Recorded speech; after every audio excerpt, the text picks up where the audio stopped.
Hey, what is up, mortals? It is Stelecon here, and before we get into today's video, there's something I'd like to say. I'd like to let you all know that we have a merch store. Some of the items in are only available for a limited amount of time, so if you're interested, go into the description and check it out. Each purchase helps us make more content. Now, with that out of the way, let's get into the video.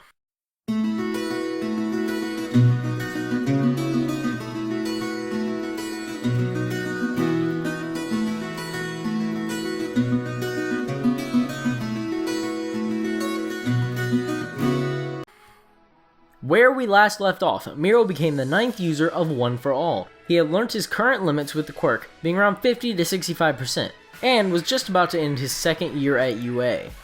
Our story picks up a couple of days before Mirio's second year final exams.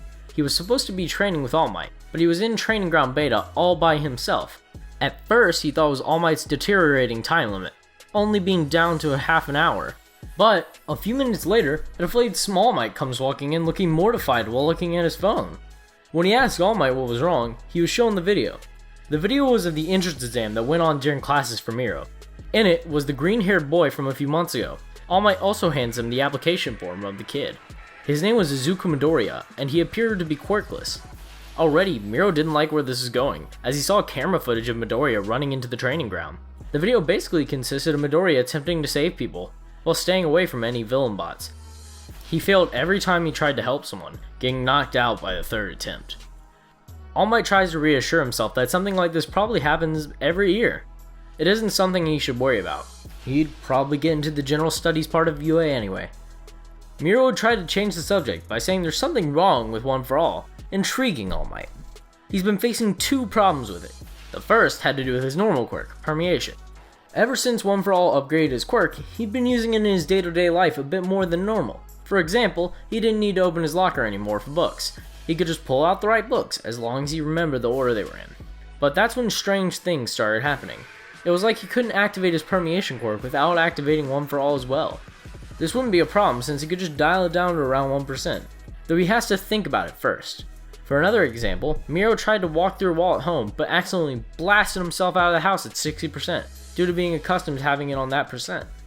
All Might sadly informs him that there's no real way he could get around that, since One for All fuses with your pre-existing quirk, meaning he could either not use his permeation, but still use One for All, but not the other way around. The next problem was the more concerning one to All Might. During some rescue training, Mirio was trying to save a couple of robots posing as normal people stuck under rubble, when he got a strange feeling. He could hear these voices in the back of his head, and out of the corner of his eye he could see a group of mysterious figures. One of them even looking like a ghostly All Might, but as soon as he went to look at them, they just vanished, along with the voices in his head. Just like in the normal canon, this scares All Might a little, since Mirio described them as ghosts, but he reassures him that he's sure they won't be hindering his progress. He had a small run-in with them in his younger years. With that out of the way, Mirio would start training with All Might, just like normal. Strange stuff only started happening during the day of the practical part of the finals.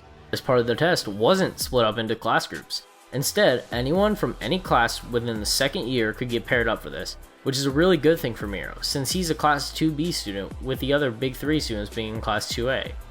He would thankfully be paired up with his friend and fellow Big 3 member, Nejire Hado. Her quirk, Wave Motion, allows her to convert her vitality into energy that she can discharge as blast waves. As Mirio and Nejire were walking down a corridor to get to their exam center, a strange old man went speeding past them. He wore a yellow and white hero suit, and he also had a cane, adding extra confusion to the situation. "Oh, hey, sir, I think you got the wrong place. This is UA..." Mirio went to say before the man turned and gave him an odd look. He gave a dopey smile while looking extremely confused.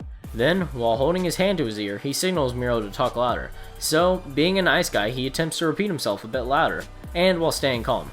"I think you have the wrong..." Mirio tries to say before the man sprints down the corridor, getting to his exam center in a matter of seconds. But it looked like he was boosting himself somehow. Mirio and Nejire just stand there for a couple seconds before Nejire softly mutters, "Wait, why does he need a cane if he's that fast?" As the pair enter the exam center, they're met with a massive urban city that was war-torn. Most of the buildings on fire, with the rest having some sort of damage. While they survey the area, President Mike announces from some sort of intercom system. "Alrighty, your two's exam is simple. Scattered across the arena are 5 civilian bots. Your job is to bring them to the exit on the other side of the arena while dealing with villain bots on their hardest difficulty setting. Mirio smiles as he goes to activate full cal at around 60%. While thinking this shouldn't be too hard, and he didn't have to worry about destroying anything with his super strength. But as he's almost done powering up, he barely goes permeable with someone passing right through him. But wait, there's more! An old pro, Gran Torino, will be joining us today! Mike announces, probably a little too late. With Gran Torino going through Mirio, he starts blitzing around him just like Mirio's own move, Phantom Menace. Since he couldn't really predict his movement, Mirio falls into the ground and then shoots himself up a few seconds later, letting him use full cal and get away. But as he gets into the air, Gran Torino blasts up at him and slams the sole of his foot into his jaw. Then, with insane speeds, Gran Torino blasts himself over Mirio so he could kick him right down to the ground. As Mirio hits the ground, one thing's become certain. The senile old man he'd seen before was clearly an act. Trying to get out of the perfectly sized crater he made, Mirio notices Gran Torino aimed right towards him, getting ready to strike, so he phases through the ground right as he was about to make contact. Nadre, who is in the air scouting for civilian bots, sees Mirio in need and attempts to blast Gran Torino with her swirling energy, but Torino just boosts himself out of the way and straight at Nadre. Before we get back into the story, I would like to say that we got a second channel called Anime Deep Dive. Anime Deep Dive is a channel based on a variety of anime lore. If you're interested in content like this, make sure you click the icon on the top right corner or check the description below for a link to the channel. Now, with that out of the way, let's get back into the story. As he gets close, Mirio comes shooting out of the ground and to the side of Gran Torino, while charging his arm to 70%. He then yells out, Indiana Raider Smash! He then punches out, but not touching Gran Torino, to create a massive shockwave of air that sends him crashing into the ground. Then, by using the power in his legs, Mirio goes shooting at Gran Torino, with one fist pulled back and still powered up to 70%. As he begins to scream his catchphrase, power, he's cut short by getting kicked in the chest by Gran Torino, who was quicker than Mirio had predicted. Mirio phases through the kick before he hit the ground.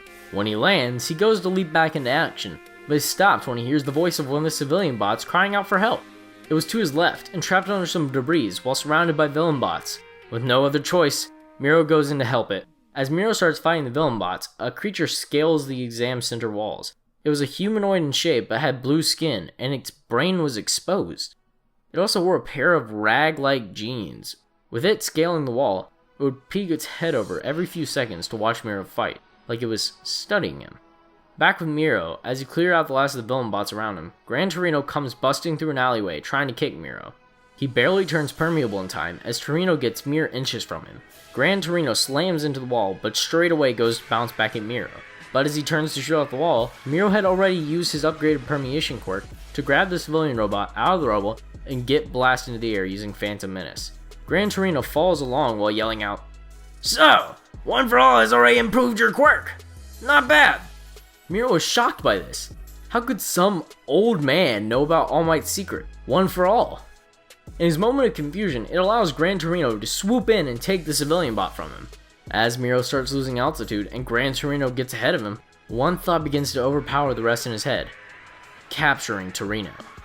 As that thought began to overwhelm him, his once yellow energy had begun to turn black, and whip-like appendages shoot out from his forearms and latch themselves around Gran Torino and the civilian bot. While Mirio didn't have a clue what just happened, he doesn't question it, and he pulls the civilian bot out of his hands and starts slamming Gran Torino into a building down below. When Mirio lands at the exit, he's met by Nadre, also landing with two more civilian bots, leaving just two. As he puts the bot down, pain starts to set in his forearms. Mirio's costume sleeves were burnt off, while his forearms have burn and cut marks all over them. Nadre points this out immediately and starts lightly panicking over it, thinking that Gran Torino did it. As he tries to reassure her that it was an accident and that he did not do it to him, he's forced to turn intangible as Gran Torino goes kicking through him. As he hit a wall, Mirio calls for Nadre to go and get the rest. Then, while pushing past his limits, he powers up his whole body to 70%. While Mirio wouldn't be able to bear this amount of power for long, he had an idea. Just like what All Might did during their mock battle, all that time before, Mirio speeds to Gran Torino's side within a blink of an eye and attacks him with a barrage of punches. While a few punches were able to connect, Gran Torino boosts away before coming back to hit Mirio in the head.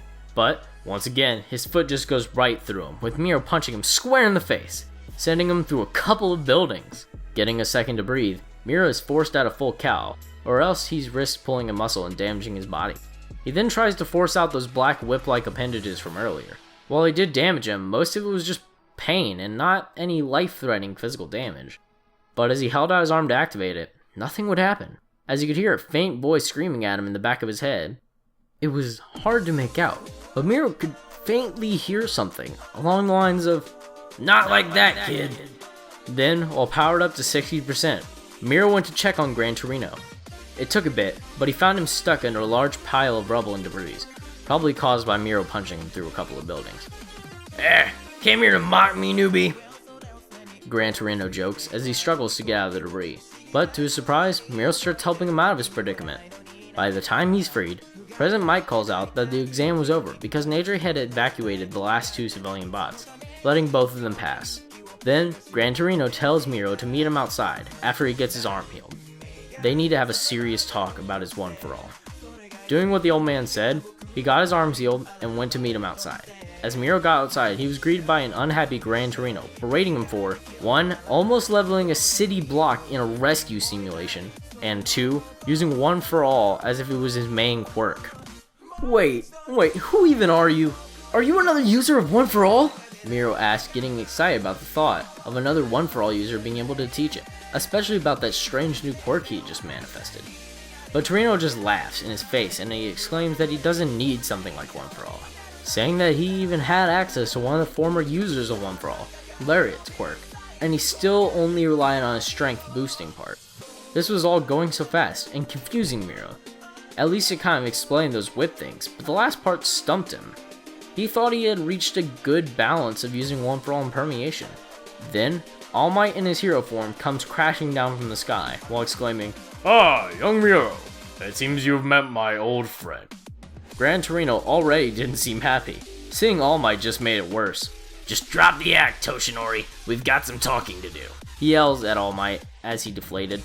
Then they both walk off, with All Might telling Mirio he did an amazing job out, and he'd be just a few minutes with Torino. Thank you all for watching the video to the end. Now, there are a few more things that I'd like to go over before the video ends. On behalf of We the Celestials, I'd like to thank the writer for this video, as well as the editor. Their details will be in the description. If you're a voice actor, editor, or writer, or you're interested in becoming one of those, go into the Discord that is in the description of the video and hit up the head of one of those areas. We're always looking for members to join us. That's it from us for today's video. So thank you all for watching, and don't forget to hit that subscribe button if you're interested. And hit the like button if you liked the video. Until next time, peace out, mortals. Have an amazing day.